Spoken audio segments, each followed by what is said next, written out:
Tri darn o gyngor gyda ni, os ydych chi'n edrych i sefydlu eich cynllun bocs cig. Yn gyntaf yw i gael ffocws ar y cynllun busnes. Newch yn siŵr bod y cynllun sydd â chi mewn golwg yn mynd i weithio yn effeithiol fel busnes. Yn ail ac yn rhan bwysig o hynny yw wneud y gwaith ymchwil i'r farchnad.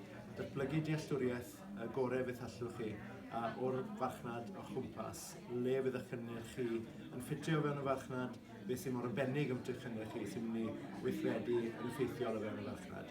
Ac yn drydydd, byddwn ni hefyd yn cyngori chi i siarad yn fuan iawn mor gynnar a phosib gyda'ch tîm rheoleiddio bwyd yn yr awdurdod lleol i sicrhau bod chi yn gweithredu o fewn gofynion y gyfraith. Ond yna ddigon o gefnogaeth ar gael, felly yn bennaf fyddwn ni'n gofyn i chi i gymryd, i manteisio ar y gefnogaeth sydd ar gael a mynd amdani.